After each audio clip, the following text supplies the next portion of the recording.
words to start with on the show. So with day 2 at Busworld, how has the response been?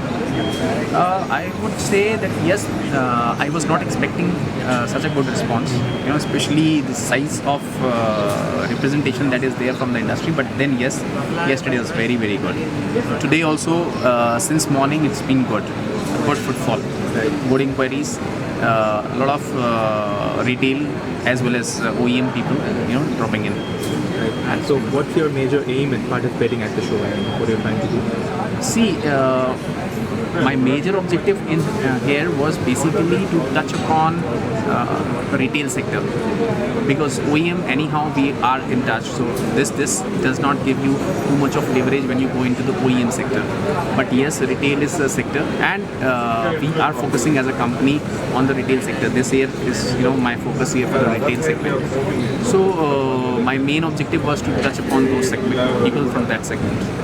Brilliant. So, if we see, similar to the last edition of Busworld, a lot of AC manufacturers here at the show. Yeah. So, considering this space, it's so competitive, where do you think Subros has an edge? What would be your, how are you different? Okay.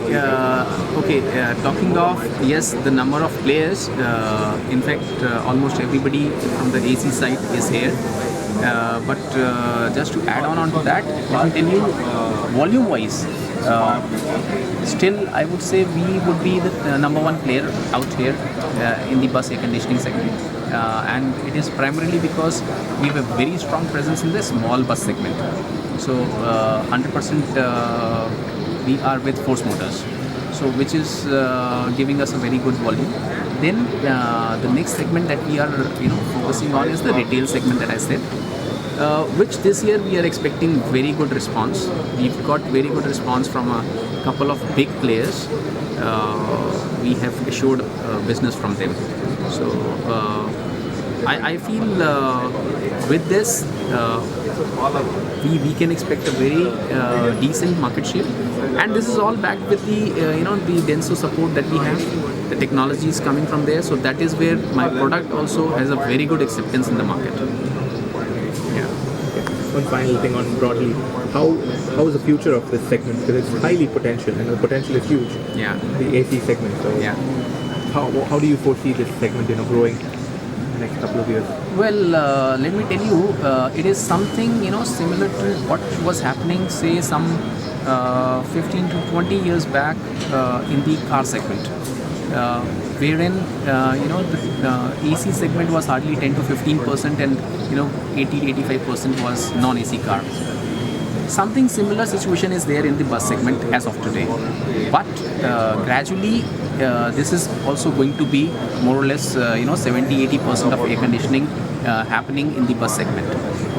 It happened in the car segment much slower.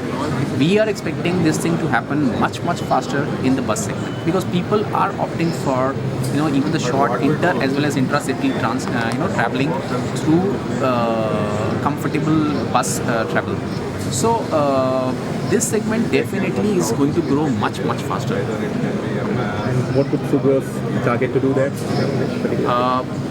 As I said, this year has been, we have very recently worked upon the next year's plan, which is of course this financial year. And as a company, our focus is the commercial vehicle segment. So which is where it is the bus air conditioning and the refrigeration sector, which is what we are going to focus in the next couple of years. So this year and next year will be our, the main area of focus will be this only. Thanks a lot.